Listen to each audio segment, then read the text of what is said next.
أستغفر الله رب البرايا أستغفر الله من الخطايا ربي زدني علما نافعا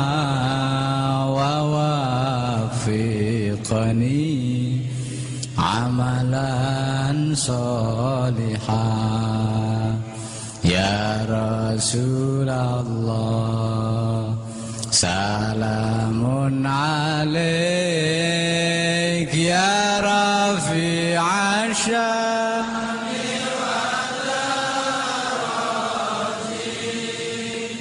عطفة يا جيرة العالم يا أهيل الجود والكرم يا أهيل الجود والكرم.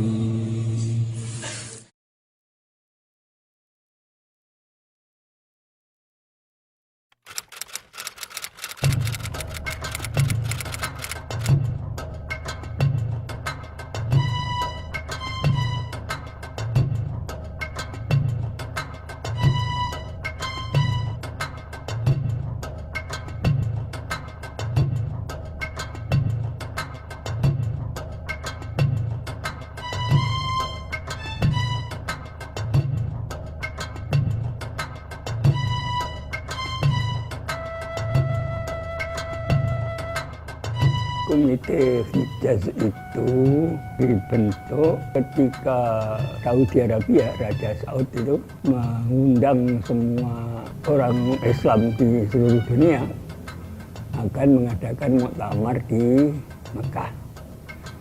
Komite Hijaz artinya komite untuk menangani masalah praktek keagamaan di negeri Hijaz. Hijaz itu nama lain dari Mekah Madinah. Jazirah Arabia sebelah barat yang meliputi Mekah, Madinah, Jeddah dikuasai oleh pasukan tentara Wahabi yang langsung dipimpin oleh Raja Abdul Aziz bin Abdurrahman bin Muhammad bin Saud. Maka mereka melakukan hal-hal yang bertentangan dengan prinsip Ahlussunnah wal Jamaah, yaitu membongkar situs-situs sejarah, bahkan sampai kuburan-kuburan para sahabat.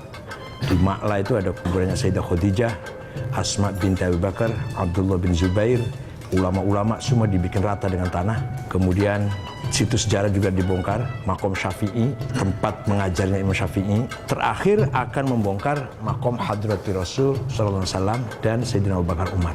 Baru Kiai Hasyim Asy'ari, Kiai Wahab, dan kiai-kiai tersentak mendengar bahwa kuburan Nabi Muhammad akan dibongkar. Segera dibentuk Komite Hijaz. Saudi Arabia di bawah kekuasaan Muhammad bin Abdul Wahab menerapkan pemerintahan dan menerapkan Islam menurut paham Wahabi. Yang boleh hidup hanya mazhab Wahabi. Mazhab 4 tidak boleh. Yang itu tidak cocok, bahkan dianggap berbahaya oleh para pemimpin Islam Indonesia, kiai-kiai di Indonesia. Jadi kiai-kiai di Indonesia ingin menyampaikan hal ini kepada Raja Saudi Arabia. Nah, maunya kiai-kiai ini nunut delegasi ke muktamar khilafah di Mekah itu. Tapi kemudian tahu-tahu nama Kiai Wahabi, alasannya karena kiai pesantren belum punya organisasi. Penghapusan nama Kiai Wahab ini menimbulkan kekecewaan, ya katakanlah mungkin juga kemarahan di kalangan pesantren. Maka kiai-kiai berkumpul, kesimpulannya kiai-kiai terutama di dalam Komite Hijaz merasa wajib harus ada organisasi para ulama Ahlussunnah wal Jamaah di Indonesia. Nah, maka organisasi itulah yang kemudian disebut Nahdlatul Ulama. Begitu akan berangkat ke Saudi Arabia, delegasi Komite Hijaz ini sudah atas nama Nahdlatul Ulama. surat yang dibawa oleh Kiai Wahab kepada Raja Saudi juga sudah atas nama Nahdlatul Ulama. Berangkat ke Jeddah diterima oleh Raja Abdul Aziz, menyampaikan salam umat Islam seluruh negeri Jawa dan memohon satu, para tamu Allah baik yang umroh maupun yang haji selama berada di Mekah, Madinah, Jeddah diberi kebebasan beribadah sesuai dengan mazhabnya masing-masing. Yang kedua, imam dan khotib Masjidil Haramain digilir. Misalkan satu minggu ini bermadzhab Hanafi, minggu depan mazhab Maliki, minggu depan mazhab Syafi'i, minggunya lagi mazhab Hambali. Yang ketiga, mohon dengan sangat makom hadrati Rasul sallallahu alaihi wasallam dan Abu Bakar Umar jangan dibongkar. Yang dikabulkan cuma yang satu ini yang dikabulkan. Yang khutbah digilir dan kebebasan cara beribadah itu tidak dikabulkan.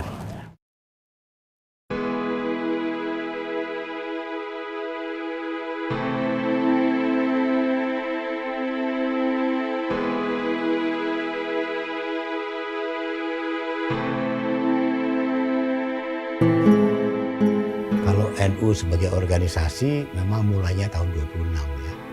Tapi NU sebagai komunitas saya pikir mulai jauh sebelum itu. Jadi penganjur Islam Ahli Sunnah wal Jamaah yang mendirikan pesantren-pesantren adalah mereka yang pertama kali mencerdaskan rakyat yang tinggal di Nusantara. Bahkan sesungguhnya kalau secara ilmu organisasi sudah lama umat pesantren ini siap membuat Nahdlatul Ulama. Nahdlatul Wathon itu salah satu organisasi yang dibentuk oleh Kiai Wahab dan teman-temannya sebelum NU lahir. Sebenarnya Kiai Wahab sebagai inspirator ingin mendirikan organisasi santri lah. Tahun 14 matur atau menyampaikan inspirasinya kepada Kiai Hashim belum diizinkan. Maka sebagai cikal bakalnya berilah taswir afkar, mencari format berpikir yang pas untuk umat Islam Indonesia. Dan yang kedua, Nahdlatul Tujar, kebangkitan para pedagang santri. Kiai-kiai terutama Kiai Wahab itu mempersiapkan umat ini dalam hal ini menumbuhkan budaya organisasi. Karena itu tadi trauma, dihina, dilecehkan orang karena tidak punya organisasi.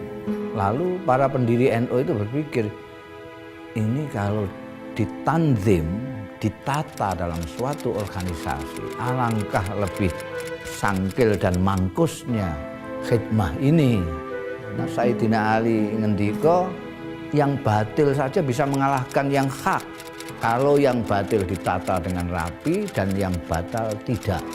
Maka lalu jamaah yang sama di mana-mana ini diwadahi jamiah yang namanya Nahdlatul Ulama.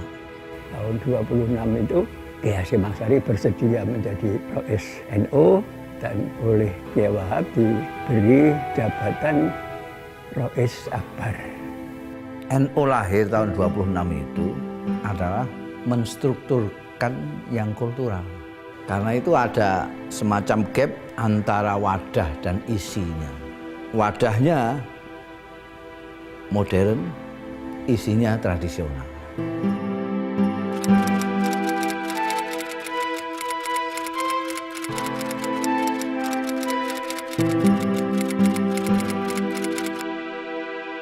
Konon asasi itu bahasa Indonesianya anggaran dasar.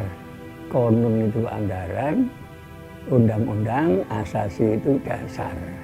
Kemudian biasanya anggaran dasar itu didahului oleh muqaddimah atau pendahuluan. Muqaddimah konon asasi itu pertama kali diucapkan oleh Hadratus Syekh Hasyim Asy'ari ketika akan membuat anggaran dasar. Dan pidato itulah yang kemudian menjadi muqaddimah Qonun Asasi. Jadi Qonun Asasi sebenarnya adalah patokan strategis untuk NU di mana melandingkan agama ke Indonesia.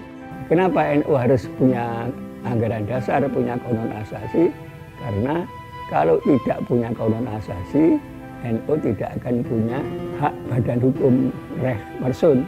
Ketika datang pengesahan dari pemerintah Belanda, kononisasi itu juga dipidatokan lagi mukadimah itu oleh Mas Hari.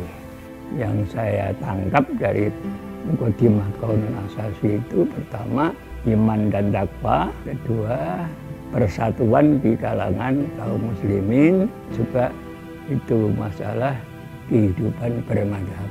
Oleh karena itu apapun yang terjadi, apa yang tercantum dalam mukadimah kononisasi tidak bisa berubah. Muktamar kapan saja tidak bisa merubah mukadimah kononisasi.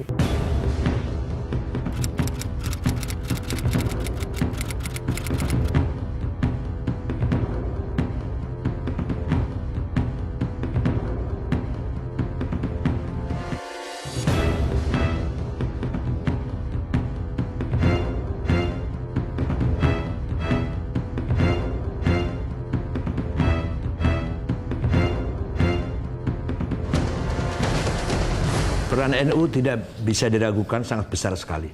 Para ulama, para kiai bersama masyarakat yang taat kepada kiai sangat-sangat anti dengan penjajah. Beberapa kiai banyak sekali menjadi pahlawan yang tidak dikenal, yang berkorban dengan jiwanya melawan penjajah Belanda itu. NU yang dipimpin oleh Hadratus Syekh dan kiai-kiai sepuh pada waktu itu menanamkan kepada orang NU seperti halnya kiai-kiai pesantren menanamkan kepada santri-santrinya bahwa kita itu orang Indonesia yang beragama Islam, bukan sekedar orang Islam yang kebetulan di Indonesia. Sehingga kalau ada sesuatu yang mengancam Indonesia, otomatis sebagai orang Indonesia tidak usah disuruh siapa-siapa, tidak usah ditanya kontribusi segala macam, itu rumah-rumahnya sendiri.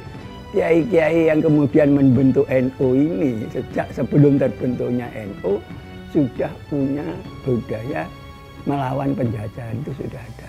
Ini saya rasakan sendiri sebagai orang yang pada saat-saat pergerakan itu. Saya waktu itu sedang mondok di Tebu Ireng. Bagaimana suasana santri Tebu Ireng menghadapi perlawanan terhadap penjajahan. Ini salah satu bukti bagaimana para kiai itu memusuhi penjajahan, melawan penjajahan dengan caranya sendiri. Dan sebelum ada Budi Utomo, sebelum ada macam-macam.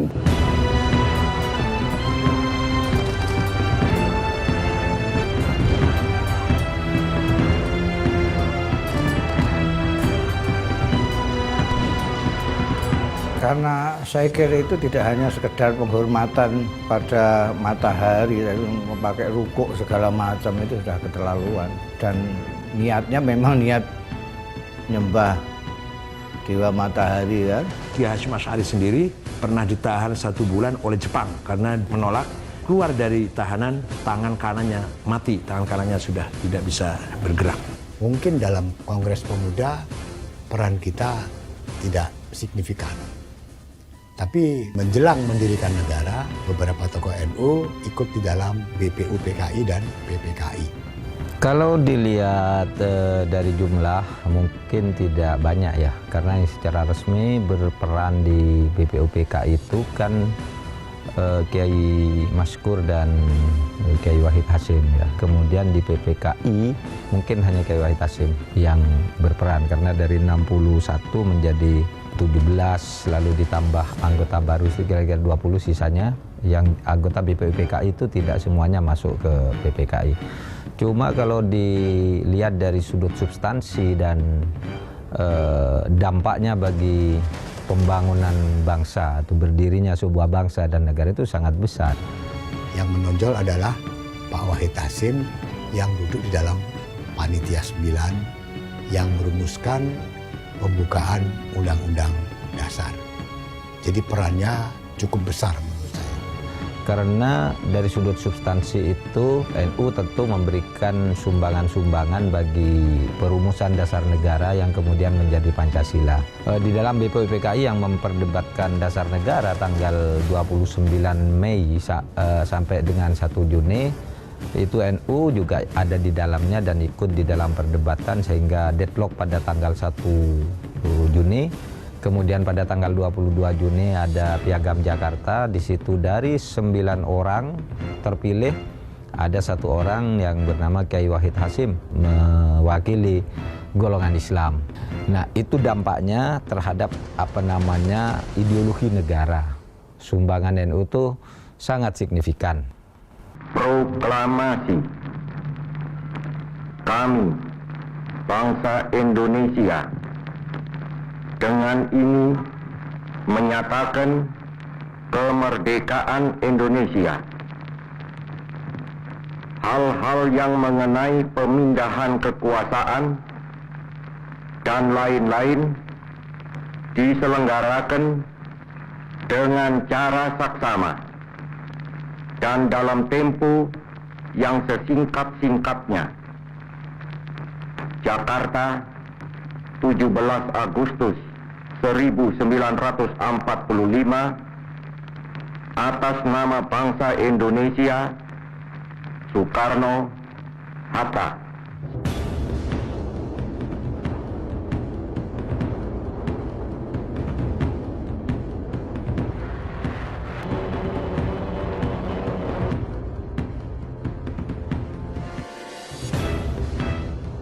Tanggal 10 November 1945, ketika Nika datang menyerang Surabaya dipimpin oleh Jenderal Malabi, maka Bung Karno, Pak Hatta, Jenderal Sudirman mengirim utusan bertamu kepada Kiai Hasyim Asy'ari di Tebuireng, Jombang. Bung Karno menanyakan hukumnya membela tanah air, bukan bela Islam, membela tanah air.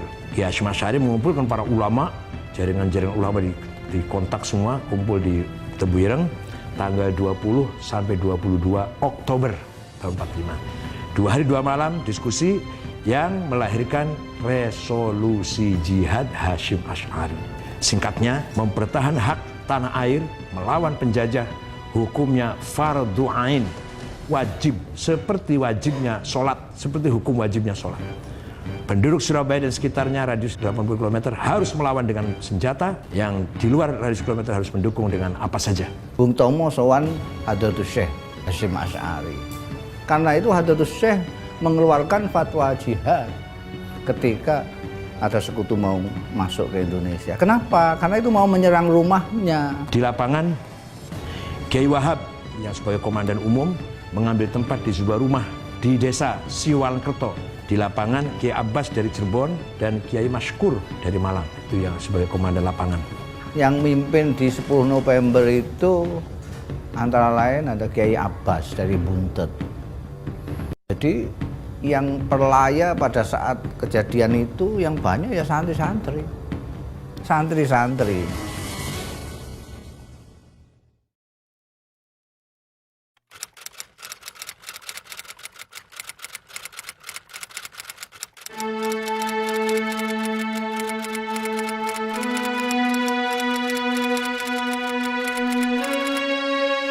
Kalau kita melihat Kiai Wahid Hasyim dari sudut itu, menurut saya ada 2 hal. Pertama, ketika beliau memperjuangkan garis politik. Yang kedua, ketika melaksanakan keputusan politik. Nah, ketika memperjuangkan garis politik, sangat jelas sekali Kiai Wahid Hasyim ini memperjuangkan nilai-nilai Islami dalam kehidupan bernegara dengan pendirian yang kokoh. Bahkan kemudian menjadi salah satu tokoh penting ketika misalnya Kiai Wahab Hasbullah itu karena persoalan pandangan keagamaan dan kenegaraan itu menjadikan NU sebagai partai sendiri yang terpisah dari Masyumi. Dan itu diikuti oleh Kiai Wahid Hasyim sebagai perjuangan. Nah, tetapi ketika Kiai Wahid Hasyim ini kemudian menjadi pelaksana keputusan-keputusan politik dan duduk di pemerintahan, itu tampak jelas bahwa ini orang yang sangat pluralistis.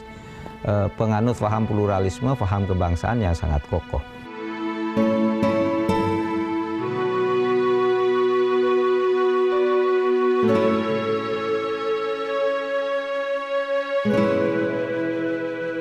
Fatayat dan Muslimat NU ini mempertahankan prinsip-prinsip Islami, cara berpakaian, cara menjaga keutuhan keluarga dengan akhlak yang mulia. Berdiri di Purwokerto, tanggal 29 Maret 1946. Pertama kali ketuanya yaitu namanya Ibu Mahmudah Mawardi. Fatayat didirikan pada tanggal 24 April tahun 50 di 3 kota pertama kali, Surabaya, Sidoarjo, Gresik. Pendirinya juga 3 orang, Ibu Murtasiyah dari Surabaya, Ibu Huzaimah Mansur dari Gresik, dan Ibu Aminah Mansur dari Sidoarjo. Kedua organisasi ini terbentuk untuk mewadahi kebutuhan perempuan-perempuan Nahdlatul Ulama akan sebuah wadah untuk berkegiatan maupun mengekspresikan keinginan mereka untuk aktif berpartisipasi dalam masyarakat. Kalau kita melihat dalam sejarahnya, baik Fatayat maupun Muslimat sebelum terbentuknya, sebelum terwadahi ya, itu tokoh-tokohnya sudah aktif dalam gerakan perjuangan kemerdekaan Indonesia. Baik secara langsung ikut angkat senjata maupun berperan di dapur umum, aktif untuk memastikan bahwa pejuang-pejuang kemerdekaan kita itu teropeni, terawat ya. Bahkan juga yang menjadi kurir-kurir untuk mengantar pesan-pesan rahasia antara para pejuang kemerdekaan. Jadi perannya luar biasa sekali.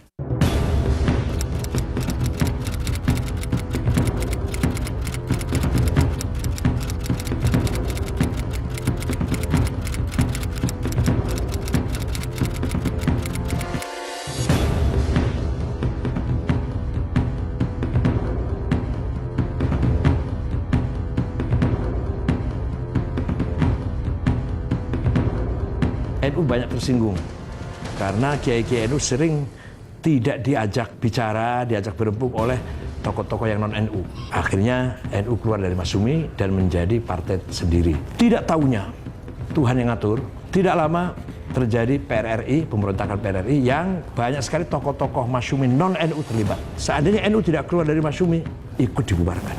Padahal waktu keluarnya NU dari Masyumi bukan karena mengetahui akan ada pemberontakan, tidak.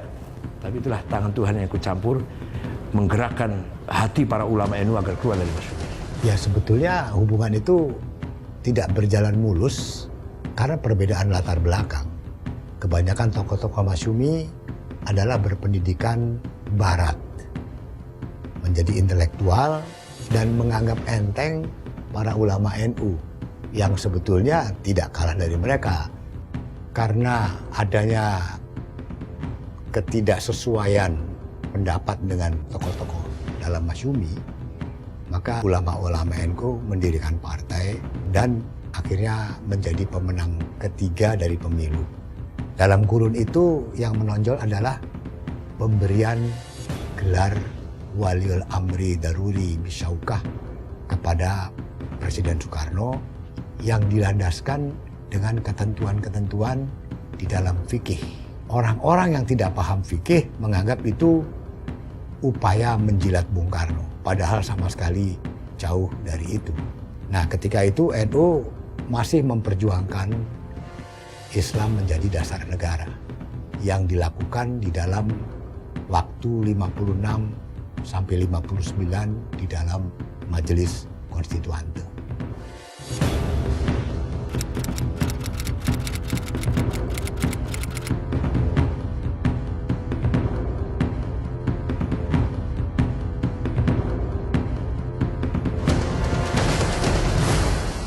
Sebetulnya masalah NU dengan PKI itu sudah jauh lebih awal ya. Tahun 48 kan terjadi pemberontakan Madiun, di mana para kiai dari berbagai pesantren dibunuh oleh orang-orang PKI. Dan itu menjadi peristiwa yang membuat NU sangat waspada. Tidak hanya NU saya pikir, juga banyak kelompok lain termasuk TNI dan pihak-pihak non-Islam. Setelah demokrasi terpimpin, setelah kembali kepada Undang-Undang Dasar 45, posisi Bung Karno kan kembali menjadi kepala pemerintahan. PKI memanfaatkan Bung Karno, dan Bung Karno pun menurut saya terlalu percaya kepada PKI. Dan ini mendapatkan perlawanan dari TNI dan juga dari umat Islam serta kelompok-kelompok lain yang tidak setuju dengan PKI. Dan itu mencapai puncaknya pada tanggal 30 September ketika G30S PKI, maka terjadilah yang kita lihat. Jadi peristiwa 65 itu harus dilihat bahwa itu konteks sejarah dan konteks pemberontakan di Indonesia. Tidak boleh hanya dilihat konteks korban daripada 65 saja. Karena adanya korban itu karena adanya pemberontakan. Itu. Dan yang di NU pun yang jadi korban juga banyak. Nah, yang jadi masalah memang adalah keterlibatan sejumlah kawan dari Ansor dalam tindakan kekerasan yang memakan korban sangat banyak. Tapi kita tidak bisa menyalahkan kawan-kawan ini karena pada saat itu kondisinya adalah perang antara membunuh atau dibunuh. Dan mereka pun ditekan oleh satu kekuatan yang tidak bisa mereka lawan. Mereka harus melakukan tindakan kekerasan yang sebetulnya tidak perlu terjadi. Itu bagian dari perjalanan sejarah. Biarlah itu berlalu, bangsa ini biar bersatu. Tapi itu urusan sejarah, itu peninggalan sejarah kita nggak usah baca itu lagi. Mari kita rekonsiliasi antara sama anak bangsa ini. Nah, kita belajar dari peristiwa itu untuk tidak kita ulangi ke masa depan.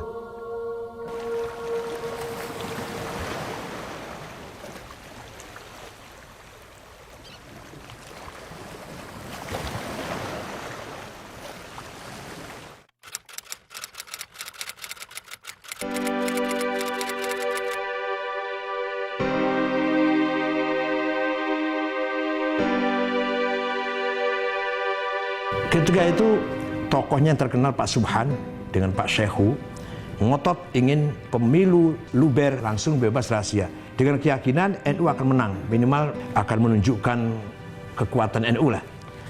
Ketika itu suasananya Pak Harto dan beberapa tokoh nasional, tokoh TNI terutama Angkatan Darat tidak berkenan kalau NU itu menjadi partai pemenang.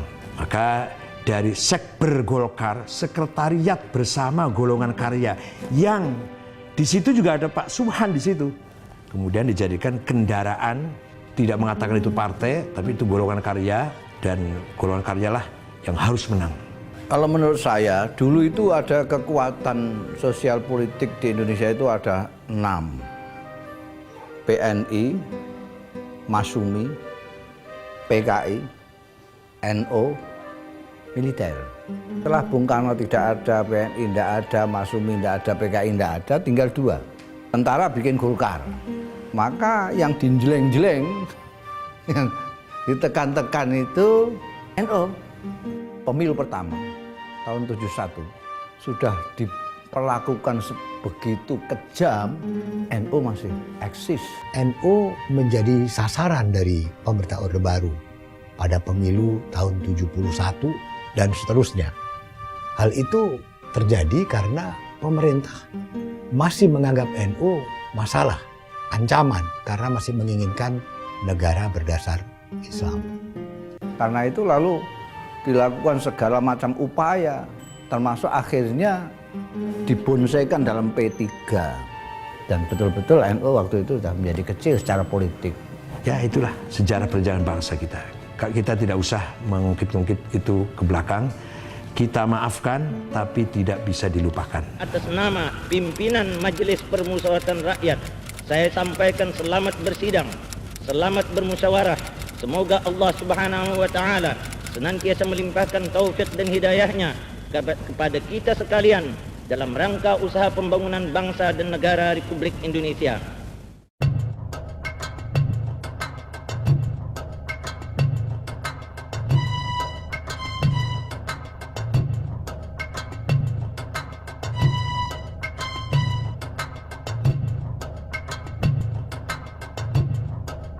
Zaman Orde Baru yang paling dilalimi oleh Orde Baru itu orang NU. Orang NU yang paling dilalimi. Agak kendor dilalimi itu sebentar saja ketika NU menerima asas Pancasila dan mengeluarkan Khitoh itu. Khitoh ini merupakan langkah besar dari NU. Maknanya adalah pertama penyatuan wawasan NU dengan kepentingan nasional. Sehingga NU bukan lagi bagian dari partai politik. Dia harus menjadi bagian dari kepentingan nasional. NU mempunyai ijtihad, sepakat bersama Munas Situbondo dalam Munas itu, bahwa NU keluar dari partai politik, kembali ke khitoh NU, yaitu pertama kali NU dibangun oleh Kiai Hasyim Asy'ari bukan sebagai partai politik, sebagai organisasi keagamaan dan kemasyarakatan. Penerimaan NU terhadap Pancasila pada tahun 83 di Munas Alim Ulama yang diperkuat dengan Muktamar tahun 84, tidak ada lagi masalah itu.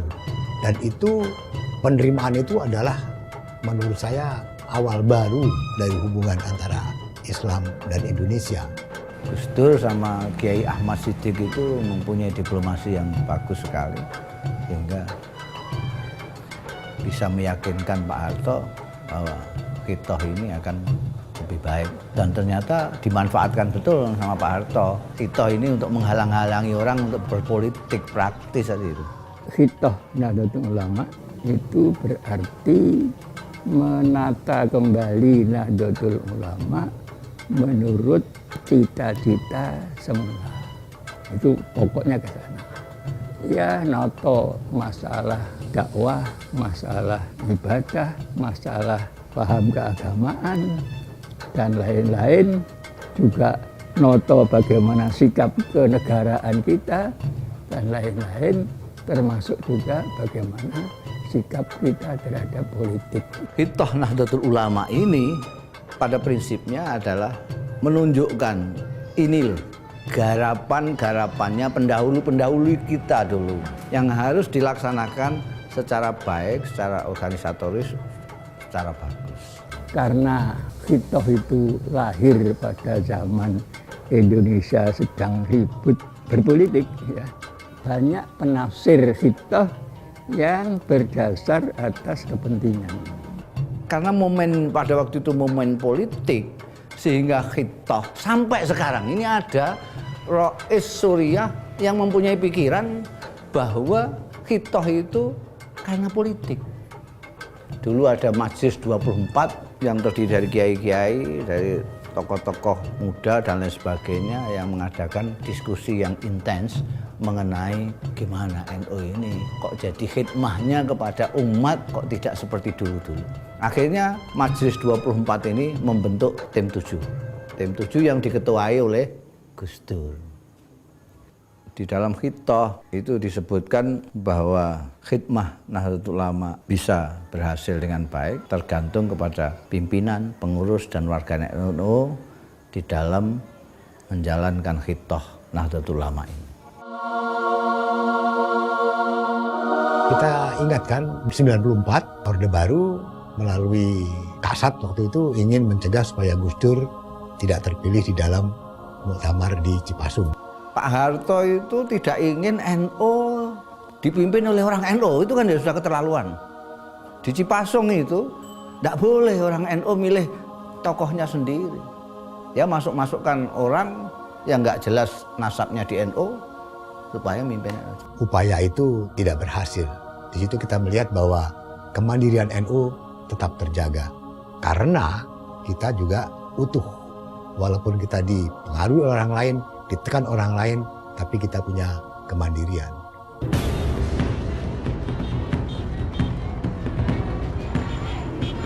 Selama Orde Baru, P3 tidak pernah dipimpin oleh orang NU. Padahal mayoritas P3 itu orang NU yang pada waktu pemilu 55 menjadi 3 besar setelah PNI dan Masyumi. Sedangkan MI yang ikut nunut itu selalu mimpin P3. Setelah Gus Dur menjadi ketua umum PBNU, karena kapasitas Gus Dur yang begitu hebat, maka akhirnya Gus Dur muncul sebagai tokoh utama dari masyarakat sipil Indonesia. NU pun menjadi kekuatan utama masyarakat sipil karena ada Gus Dur. Ketika pimpinannya itu Gus Dur, maka otomatis terutama anak-anak muda wawasannya menjadi sangat luas karena yang mimpin Gus Dur yang mempunyai wawasan luas. Jadi tergantung siapa yang mimpin. Kalau kita lihat kenapa orang begitu menghormati Gus Dur, karena ibadah-ibadah sosialnya itu keikhlasannya menurut saya tinggi. Sehingga Tuhan menggerakkan hati orang-orang itu untuk menghormati Gus Dur. Kalau pemimpin NU tidak ikhlas, NU tidak akan berhasil sampai kapanpun. Coba bayangkan orang seperti Gus Dur tuh belusuan ke pesantren-pesantren, bertemu rakyat, bertemu LSM gitu. Dan nunggu laporan-laporan dari orang di level yang langsung di bawahnya, tapi turun sendiri. Kiai Wahid Hasyim juga dulu begitu, Saifuddin Zuhri juga begitu kan. Itu ditunjukkan sikap seperti itu oleh Gus Dur tanpa tendensi yang bisa dinilai itu hanya untuk pencitraan. Gus Dur itu tidak peduli ketika diberitahu misalnya, Gus jangan gitu, nanti Gus Dur malah dukungannya kurang. Tidak peduli dia, saya tidak butuh soal-soal begitu katanya. Mau didukung, mau tidak, terserah saja, saya tidak butuh percitraan apa. Pokoknya ini jalan. Maka terjadilah apa yang sudah kita lihat kan, bahwa Gus Dur menjadi ujung tombak dalam menghadapi Pak Harto dan pemerintah Orde Baru yang berujung kepada peristiwa reformasi. Tanpa peran Gus Dur, tanpa peran NU pada saat itu, tidak akan terjadi seperti yang kita lihat. Atau terjadi pun pasti mundur waktunya. Reformasi ini dimulai dari Ciganjur, di rumahnya Gus Dur, dihadiri oleh tokoh lain yaitu Pak Amin Rais, Ibu Megawati, dan Sri Sultan Hamengkubuwono. Itulah awal mula reformasi yang sebenarnya.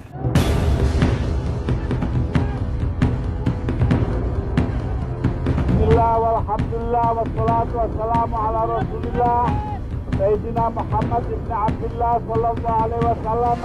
Kesini karena ini anti kekerasan.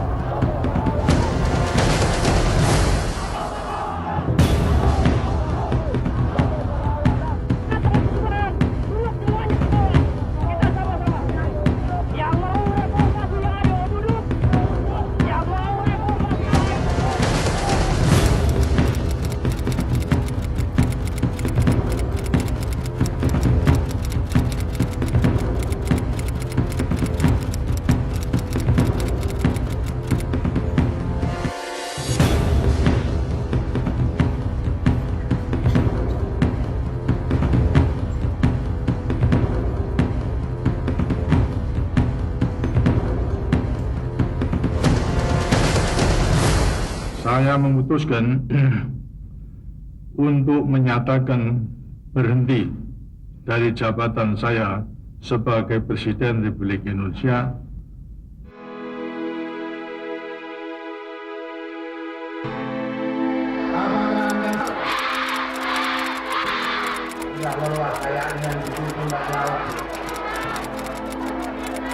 Ayo kita ulang, PKB membela yang benar.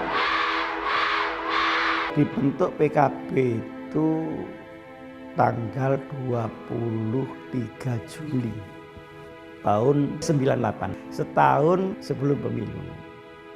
Jadi dadaan kemudian ikut pemilu. Yang mengajak saya Gus Dur. Nah, pertama kali yang saya tanyakan, loh Gus Dur kan menghitohkan NU, kok sekarang bikin partai? Apa tidak kontradiksi? Maka penjelasannya begini, yang kita hitohkan itu adalah NU sebagai jamaah dan jami'iyah.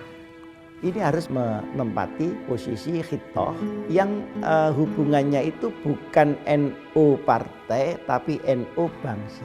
Tetapi sistem nanti di reformasi ini akan bertumpu kepada partai politik. Nah, kalau NU tidak mempunyai partai politik, maka aspirasinya tidak akan disalurkan berikut mindset politik kebangsaannya. Nah, terus bagaimana hubungannya dengan hitoh? Kita bisa. Karena ketika itu orang NU sebagai komunitas bisa digerakkan, maka PKB dapatnya besar. Ketika dapat besar, anak-anak kita banyak yang jadi DPR, DPRD, ada jadi menteri, ada jadi panitia ehod, Gus Dur sendiri jadi presiden, kan begitu kan? Sebagai hasil daripada jembatan ini tadi. Bismillahirrahmanirrahim. Sebagai presiden terpilih berdasarkan ketetapan MPR RI nomor. Bagi NU secara formal prestis ya, saya kira itu sangat penting karena kemudian itu tadi ternyata orang NU itu bisa menjadi presiden yang dikehendaki oleh rakyat. Itu satu, bagi NU secara formal prestisius, tapi secara material NU tidak dapat apa-apa sebenarnya kalau mau menghitung material. Kalau bagi bangsa ini yang terpenting, Gus Dur memperkuat visi kebangsaan kita. Gus Dur menunjukkan bahwa NU itu harus menjadi jangkar pluralisme jangkar kebinekaan kita, jangkar kebangsaan kita. Itu ditunjukkan oleh Gus Dur. Gus Dur mikirnya bukan NU, mikirnya Indonesia. Dia bersakit-sakit diterima asal untuk Indonesia. Sekarang ini persoalan kita politik sudah sangat transaksional. Pokoknya Anda ingin dapat ini harus melakukan ini. Itu beda dengan yang dilakukan Gus Dur dulu. Dulu Gus Dur ditawari, Gus Dur mau selamat asalkan melakukan ini. Tapi Gus Dur tolak. Tidak, kata Gus Dur. Demokrasi itu bukan pasar. Demokrasi itu bukan bertukar-menukar begitu. Saya sering ceritakan kan Gus Dur ketika mau jatuh, itu sudah ditawari, Gus Dur Anda tidak akan jatuh asal mau mengganti menteri. Kan gampang, seorang presiden ingin selamat, sudahlah ganti menteri, dia memang bisa mengganti. Tapi Gus Dur bilang, tidak, demokrasi itu bukan pasar. Oleh karena demokrasi bukan pasar, kalau minta saya sebagai presiden mengganti menteri atas perintah partai politik, maka saya melanggar konstitusi, maka saya lebih baik tunduk kepada konstitusi, kata Gus Dur. Tidak apa-apa saya jatuh, dan itu yang terjadi. Gus Dur, you are still our president.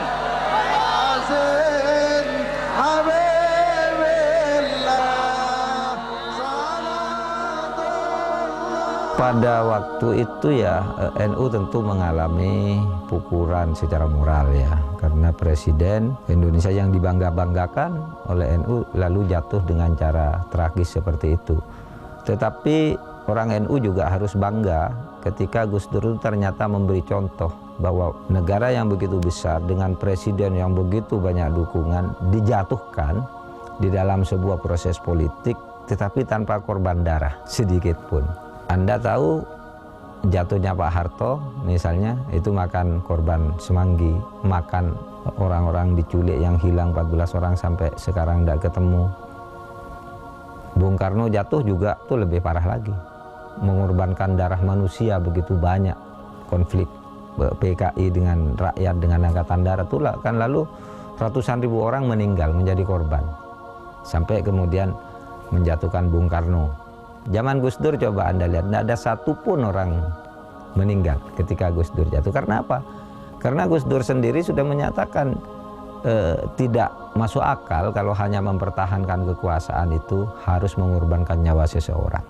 Sehingga Gus Dur pada waktu itu bahkan sebelum jatuh sudah mengutus saya ke berbagai tempat di Jawa Timur dan Jawa Tengah yang punya kantong-kantong pendukung fanatik. Saya datangi kiai di sana, saya datangi tokoh-tokoh di sana untuk memberi pesan Gus Dur, tidak usah merencanakan membela Gus Dur ke Jakarta.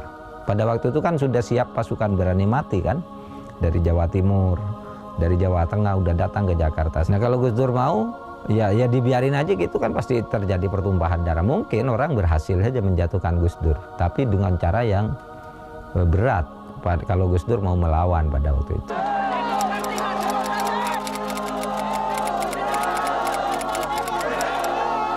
Saya akan tetap memimpin perjuangan moral menegakkan kebenaran.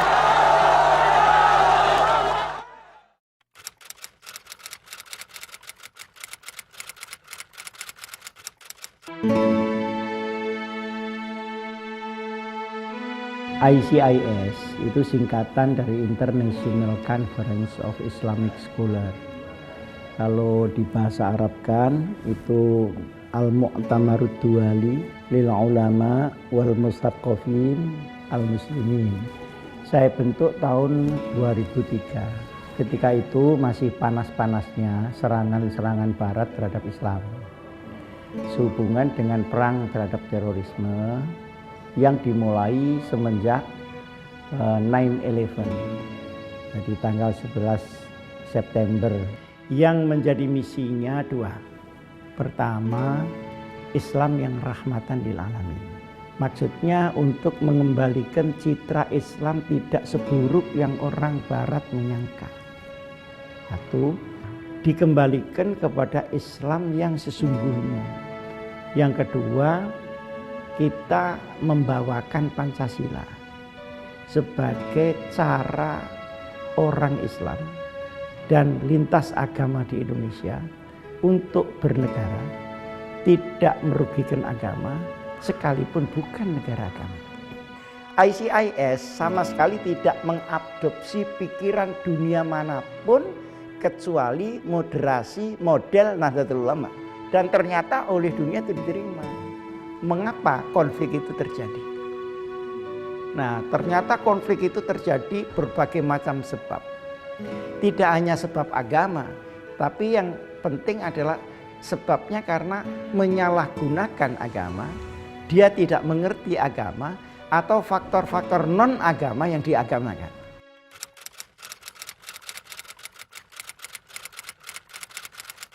Ada seorang pemimpin pergerakan nasional Indonesia, adalah Dr. Sutomo, yang ikut mendirikan Budi Utomo.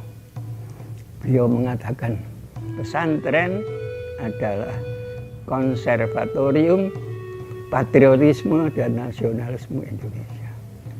Andai kata tidak ada pesantren, andai kata tokoh-tokoh Indonesia hanya mendapatkan pendidikan barat, kiranya sulit mengajak mereka untuk memperjuangkan kemerdekaan Indonesia.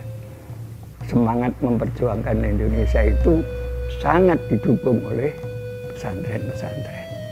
Nasionalisme itu sangat erat hubungannya dengan Nahdlatul Ulama, dan terakhir lagi ya kita bisa melihat tahun 83-84 itu waktu Situbondo dengan pernyataan bahwa republik ini adalah final ya. Jadi itu satu pengakuan bentuk final dari republik.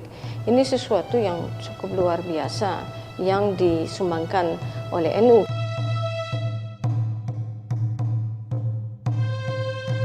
Orang NU itu orang Indonesia yang beragama Islam. Bukan orang Islam yang kebetulan di Indonesia. Orang NU itu bukan turis, tapi dia tuan rumah. Sehingga dia tahu di Indonesia ini isinya apa saja. Isinya Bhinneka Tunggal Ika. Isinya macam-macam, beragam orang. Islam yang majemuk ini diberi warna-warna Islam yang penuh kesejukan, penuh persaudaraan, sehingga konsep kebangsaan kita itu lalu mudah difahami dari pandangan NU, kemudian juga dikristalisasikan di dalam ideologi negara dan konstitusi yang penegakannya juga kemudian bisa dipaksakan oleh negara sebagai satu faham kenegaraan gitu. Kalau dalam konteks agama dengan negara, tadi sudah kita menerima Pancasila, dan NU juga menjadi pelopor dari masuknya sejumlah aspirasi umat Islam.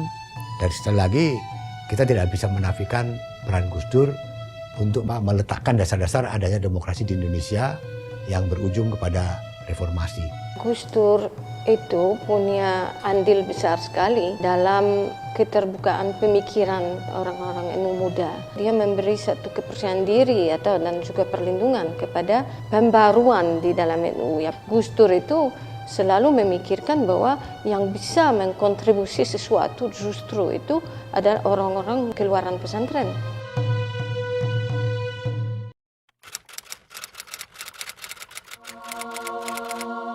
Proses regenerasi yang saya ketahui sih mengalir saja ya, sesuai dengan kebutuhan zamannya. Jadi kita melihat banyak sekali tokoh-tokoh NU yang kemudian memainkan peran baik dalam komunitas NU sendiri maupun dalam kancah nasional dan kemudian juga bahkan kancah internasional. Saya rasa tokoh-tokoh yang selama ini kita saksikan berperan besar dalam berbagai bidang memang juga adalah cerminan dari strategisnya posisi NU di tengah-tengah masyarakat saat ini. Rata-rata warga NU itu kan sudah dibekali dengan pengetahuan yang sangat komprehensif mengenai masalah kebangsaan terutama. Jadi pemahamannya biasanya sangat komprehensif. Ketika kemudian bangsa ini membutuhkan sumbangsi dari mereka, siap mereka untuk mengisi ruang-ruang di kancah publik. Kita harapkan regenerasi ini lancar dengan baik sehingga NU akan selalu eksis sampai ila yaumil qiyamah insyaallah. Kita sudah berusaha ada pengkaderan, di samping pesantren juga itu tempat pengkaderan yang paling efektif. Maka bagi saya pribadi ya, peran anak-anak muda NU itu adalah harus memastikan bahwa mereka bisa mengerek bisa mendorong agar globalisasi ini menjadi sebuah hal yang positif yang membawa maslahah terutama bagi tingkat akar rumput.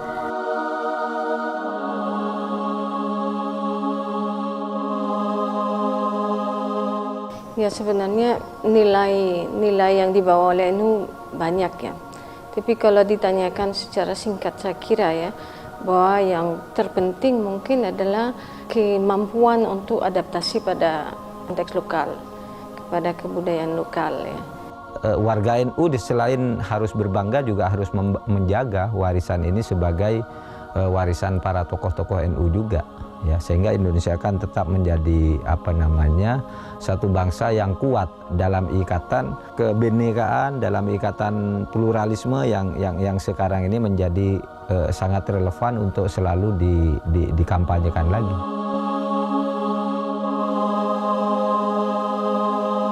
Kita ingin menjadikan Indonesia mutamaddin, Indonesia beradab, Indonesia berkeadilan, yang sejahtera, umat Islamnya cerdas, berkecukupan, bermartabat, disiplin, toleran, menjunjung tinggi perbedaan. Itulah namanya mutamaddin atau Madinah.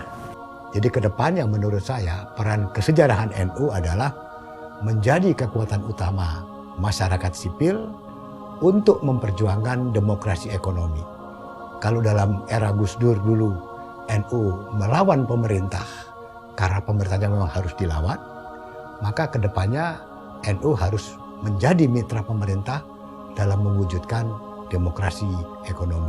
Astaghfirullah Rabbal baraya, Astaghfirullah minal khataya, Rabbi zidani ilman nafi'a wa wafiqani amalan sholihan.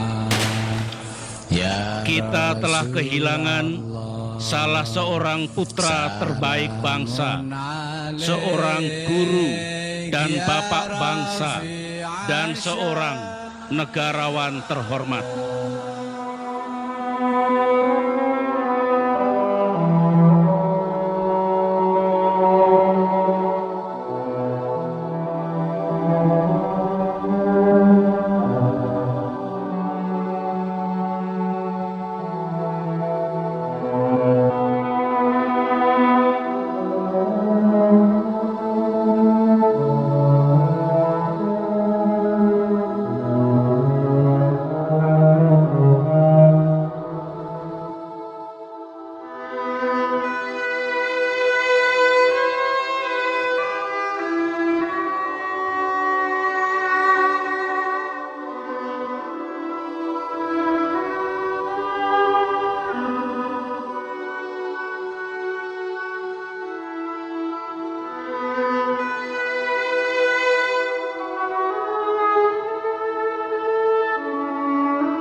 Ilailas tulil firdausi ala pala aqwa ala naril jahimi